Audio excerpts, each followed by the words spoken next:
नमस्कार दोस्तों, स्वागत है आप सभी का हमारे इस प्लेटफॉर्म पर। ठीक, पिछली क्लास में हमने कमीशन में इलेक्शन कमीशन ऑफ इंडिया की बात कर ली थी, लेकिन मैंने अंत में जाते जाते बोला था कि कुछ टॉपिक हमारे यहाँ से बाकी रह गए हैं। और उन टॉपिक में क्या था? आचार संहिता थी, समितियां थी कि कौन सी समितियां चुनाव सुधार के लिए बनी है, और अंतिम टॉपिक क्या था? राज्य निर्वाचन आयोग था।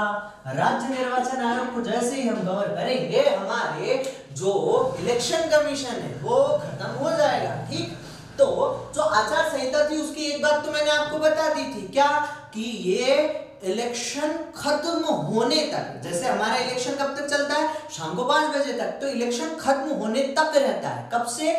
इलेक्शन की घोषणा होने से। ठीक, और एक और बात यहां आती है आदर्श आचार संहिता की। तो ये कब से स्टार्ट होता है? चुनाव समाप्त होने के 48 घंटे पहले से। जैसे कि अगर आपका रविवार को इलेक्शन है तो ये शुक्रवार शाम 5 बजे से लागू हो जाएगा। क्या? आदर्श आचार संहिता। अब भैया ये कंसेप्ट आया कैसे? तो ये विभिन्न समितियों के सुझाव के बाद आया, जिसे हम जब समिति अभी यहाँ कवर करेंगे तब देखेंगे। अब हमारा एक बहुत ही ज्वलंत और बेहतरीन मुद्दा जिसको बोलते हैं हम ईवीएम, ये रह जाता है। तो ये ईवीएम है क्या? आखिर इलेक्ट्रॉनिक वोटिंग मशीन। क्या है ये इलेक्ट्रॉनिक वोटिंग मशीन? आखिर है क्या भला? तो भैया पहले क्या होता था कि कागज होता था, जो आप में से मतलब थोड़े पुराने होंगे, 27-28 साल की उम्र के, उन्हें तो आराम से पता होगा कि बैलेट पेपर क्या होता है। लेकिन अगर नहीं पता, जिसको लेकर विभिन्न पार्टियां जैसे मायावती जी, ममता बनर्जी और भी कई सारे लोग जो कभी हार जाते हैं, तब जीतते हैं तब कोई भी विरोध नहीं करता, लेकिन जब हार जाते हैं तो बोलते हैं कि हमें ईवीएम नहीं चाहिए, हमें क्या चाहिए? हमें बैलेट पेपर चाहिए। तो बैलेट पेपर क्या होता था? एक कागज का टुकड़ा रहता था। ठीक, एक कागज का टुकड़ा रहता था जिस पर विभिन्न प्रत्याशियों के या तो नाम लिखे रहते थे या फिर उनके चुनाव चिन्ह बने रहते थे। ठीक, जैसे 3 प्रत्याशी थे तो उनके नाम लिखे रहते थे और चुनाव चिन्ह बने रहते थे, और आपको दी जाती थी एक सील, और इस सील से लगवा दी जाती थी इस पर मोहर, कि जैसे आपको चुनना है पहले नंबर को तो इसके सामने मोहर लगा दो। लेकिन होता था क्या था, हमारे यहाँ पर असाक्षरता अधिक है, मतलब साक्षर लोग अधिक नहीं है साक्षर लोग। तो क्या करते थे? वो लगते थे तो या तो वो बीच में लगा देते थे उस थप्पे को, या तीनों पर लगाते थे, या किसी पर भी लगा कर नहीं आते थे, बस बैलेट पेपर को यूं ही डाल के आ जाते थे। तो बहुत सारे वोट क्या होते थे? रिजेक्ट हो जाते थे। अब भैया इलेक्शन कमीशन इस बर्बादी को रोकने के लिए क्या लेकर आई? ईवीएम लेकर आई। ये कोई भारत का अनुसंधान नहीं है, ये बहुत पहले से चला आ रहा था, लेकिन भारत ने इसे एक्सेप्ट किया।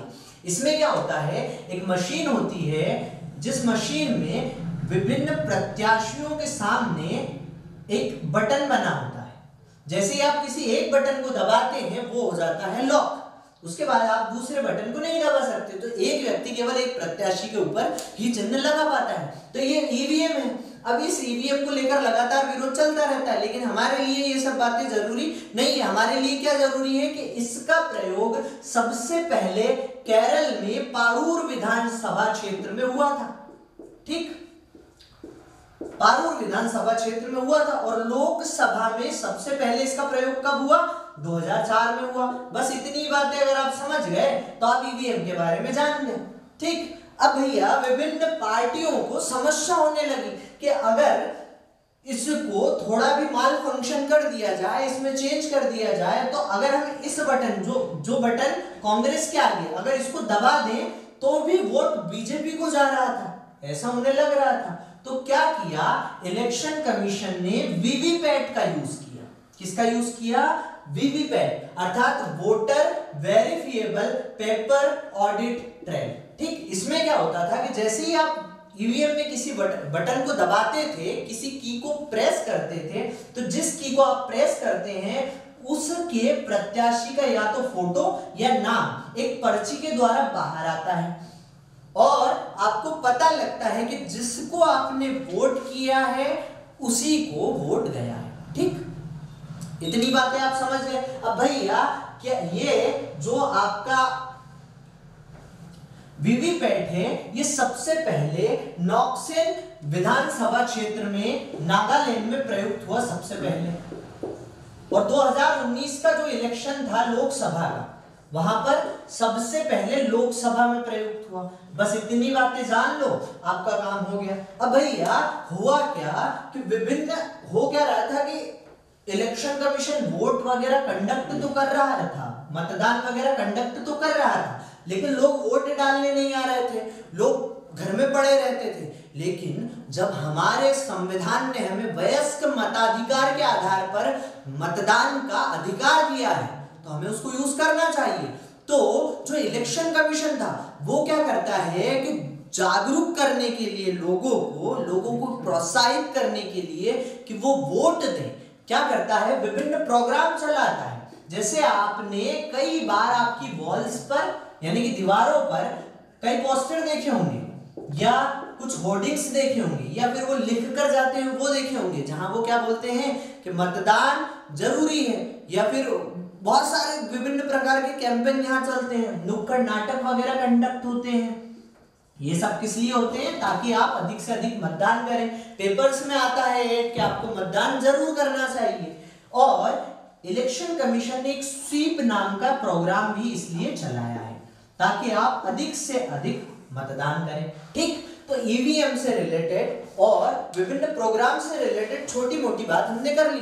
बस आपसे ये पूछेगा एमपीपीएससी अगर प्री में पूछेगा कि स्वीप प्रोग्राम किससे संबंधित है, तो आप बता देना कि जो स्वीप प्रोग्राम है वो मतदान को बढ़ावा देने के लिए इलेक्शन कमीशन ऑफ इंडिया द्वारा चलाई गई एक मुहिम है। ठीक, ठीक है सर, आसानी से समझ गए।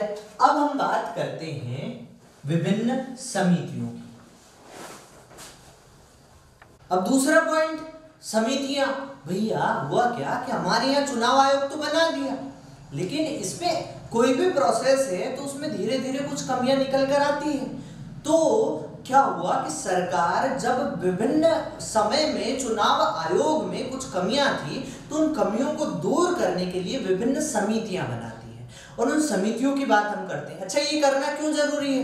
क्यों? क्योंकि हमें ये जानना जरूरी है कि जो आज हमारा इलेक्शन कमीशन है ना, ये यूं ही नहीं बन गया। हमारे टीएन सेशन साहब जब निकल कर आए थे ना, तो उन्होंने 12 बजा दी थी सभी संस्थाओं की, सभी कार्यपालिका से रिलेटेड लोगों की। उन्होंने बताई थी असली पावर हमारे इलेक्शन कमीशन ने। ठीक, तो जानना तो जरूरी है ना कि इतनी बड़ी जो हमारी लोकतांत्रिक प्रणाली है उसे संचालित करने के लिए जो चुनाव आयोग है वो कैसे काम कर रहा है, इसमें समय समय पर क्या परिवर्तन हुए। तो पहली ही जो समिति बनी थी के संतानम समिति, ये 1981 में बनी थी। वैसे एक समिति और बनी थी 1962 में भ्रष्टाचार रोकने के लिए, जिसने सीवीसी बनाया था, और एक बनी थी चुनाव सुधार के लिए। इसने क्या सुझाव दिए थे कि शैक्षणिक योग्यता होनी चाहिए।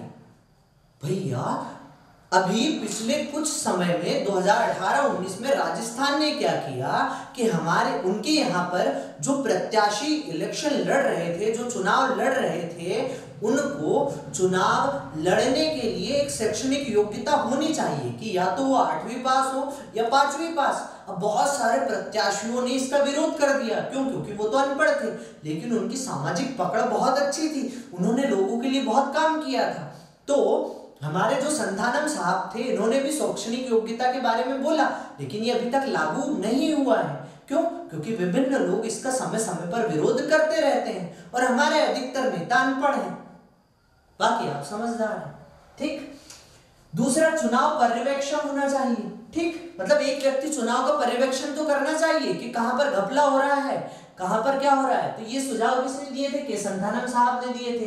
फिर आई डीएम तारगुंडे समिति 1974 में, इसी ने बोला कि जो हमारे वयस्क मताधिकार के लिए 21 वर्ष की आयु है, इसे घटाकर कितनी की जाए? 18 की जाए, जो कि कब हुई? 1989 में हो गई। ठीक, तो इसका सुझाव किसने दिया था? तारगुंडे समिति ने दिया था। और एक और क्या सुझाव दिया था? निर्वाचन जो आयोग है वो 3 सदस्यीय होना चाहिए, जो कि हमने पिछली क्लास में पढ़ा था कि 1989 तक 1 सदस्यीय था, फिर कितने हो गया? 3 सदस्यीय हो गया। तो वो किसके सुझाव पर हुआ था?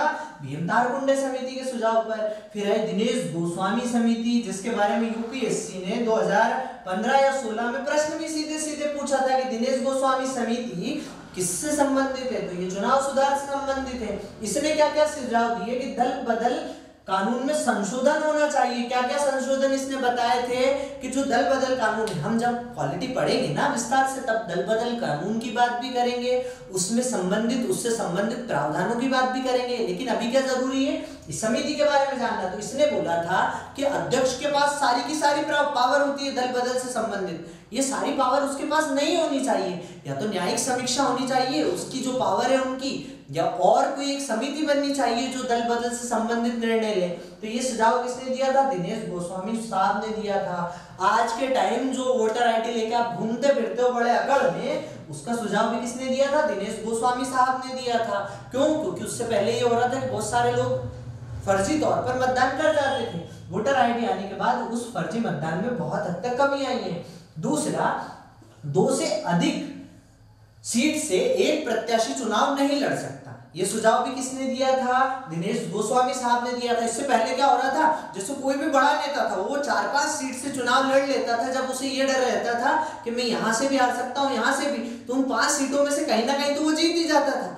तो क्या हुआ, अब भैया 4-5 सीटों से वो लड़ेगा तो एक जगह से जीतेगा, बाकी की 4 सीटें अगर वो 5 से जीत गया तो फिर वापस वहां चुनाव होते थे, खर्चा बहुत अधिक आता था। तो इनने क्या बोला कि कोई भी व्यक्ति 2 जगह से अधिक पर चुनाव नहीं लड़ सकता। याद रखना मैं क्या बोल रहा हूं, 2 जगह से अधिक। क्यों? क्योंकि वो 2 जगह से लड़ सकता है। जैसे हमारे जो मोदी साहब है, ये वाराणसी से भी लड़े थे और बड़ौदा से भी लड़े थे, शायद बड़ौदा ही था ना, अभी तो उन्हें पता नहीं वो छोड़ दिया था, अभी वाराणसी से वो सांसद हैं। मतलब एक व्यक्ति एक जगह से रह सकता है, ठीक। तो वाराणसी और बड़ौदा से वो लड़े थे। बड़ौदा आप कंफर्म कर लेना, मैं शायद रिकॉल नहीं कर पा रहा हूँ, ठीक। तो 2 जगह से अधिक से चुनाव नहीं लड़ सकता, 2 जगह से तो लड़ सकते हैं। जैसे हमारे राहुल गांधी साहब थे, ये केरल में भी एक सीट से लड़े थे और आपके अमेठी से भी लड़े थे, अमेठी में हार गए थे और केरल में जीत गए थे, तो अमेठी की सीट वैसे ही खाली हो गई, ठीक। ये सुझाव दिया। और ईवीएम के प्रयोग का सुझाव भी इन्हीं ने दिया था, ठीक।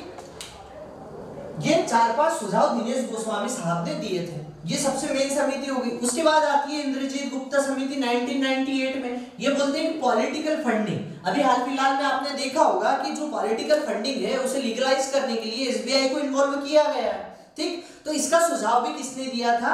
इंद्रजीत गुप्ता समिति ने दिया था। और उन्होंने ये तक कह दिया था कि जो चुनाव होते हैं उसका भार संचित निधि से लिया जाए, लेकिन ये लागू नहीं हुआ, ठीक। अगली आती है जीवन रेड्डी समिति। इसने राजनीतिक अपराधीकरण को रोकने के लिए सुझाव दिया था। आपको भी पता होगा अधिकतर जो एमएलए एमपी हैं वो गुंडे हैं एक तरह से, ये शब्द यूज नहीं करना चाहिए लेकिन वो है तो गुंडे। उनके ऊपर कई सारे केस चल रहे हैं, उसके बाद भी वो चुनाव लड़ते हैं। तो इनने जीवन रेड्डी साहब ने क्या बोला कि कम से कम जब आप एक बड़ी प्रतिनिधि इकाई का समूह बनते हैं, उसे प्रेजेंट करते हैं, तो आप ध्यान रखें कि उस प्रतिनिधि इकाई में कम से कम अपराधी लोग हैं, मतलब अच्छी प्रवृत्ति के लोग अगर प्रतिनिधि इकाई में रहेंगे तो वो अच्छे तौर पर शासन संचालन करेंगे, और अगर वहीं पर अपराधी लोग भर जाएंगे तो शासन का संचालन किस तौर से अच्छा हो पाएगा। तो इसलिए जीवन रेड्डी समिति आती है। अब भैया हमारी जो आखिरी बात है वो क्या है? राज्य निर्वाचन आयोग है। तो राज्य निर्वाचन आयोग को हम देखते हैं। हमने भैया जब राष्ट्रीय निर्वाचन आयोग की बात करी थी तो सबसे पहले क्या बात करी थी कि इसका उल्लेख कहाँ हुआ है? तो हमारा जो राज्य निर्वाचन आयोग है इसका उल्लेख संविधान के भाग 9 में हुआ है और भाग 9 में भी हुआ है। 9 में हुआ है ग्राम पंचायतों के लिए और 9 में हुआ है शहरी पंचायतों के लिए। ये भाग की बात कर रहा हूं मैं, ये शहरी पंचायतों के लिए। और भाग 9 में अनुच्छेद 243 यानी कि के में प्रयोग 243 यानी कि 243 के में प्रयोग हुआ है ग्राम पंचायत के लिए निर्वाचन आयोग का। ग्राम पंचायत का उल्लेख तो भाग 9 में है और 243 का यानी कि 243 में प्रयोग हुआ है, यानी कि वर्णन हुआ है राज्य निर्वाचन आयोग किसके लिए? ग्राम के लिए। और शहरी पंचायतों के लिए यानी कि नगरीय निकायों के चुनाव के लिए भाग 9 में अनुच्छेद 243 का यानी कि ZA 243 ZA, यानी कि यह का में उल्लेख किसका हुआ है?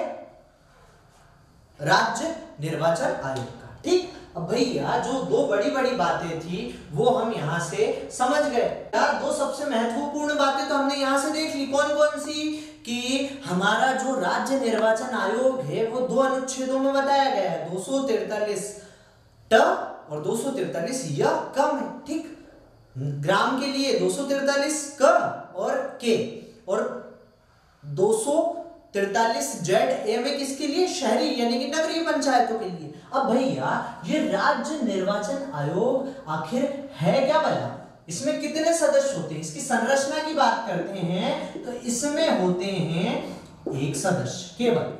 जैसे आपके वहां पर 3 सदस्य है ना, वैसा रिवाज यहाँ पर नहीं है। यहाँ पर तो एक ही सदस्य रहेगा और इसकी सेवा शर्तें और योग्यता कौन निर्धारित करता है? राज्यपाल निर्धारित करता है। और जब भी मैं राज्यपाल और राष्ट्रपति शब्द कहीं पर भी लिखूं तो मतलब उसका अप्रत्यक्ष तौर पर कार्यपालिका होता है। मतलब जो आपकी कैबिनेट बैठी हुई है ना, वो ही निर्णय देती है। बस उस निर्णय को किसके नाम पर दिया जाता है? राज्यपाल के नाम पर दिया जाता है। तो इसकी संरचना क्या है? एक सदस्यीय है। राज्यपाल ही इसकी सेवा शर्तें और पदावधि निर्धारित करता है। अब अगली बात कि इसका कार्यकाल क्या होता है? तो विभिन्न राज्यों में अलग अलग कार्यकाल है।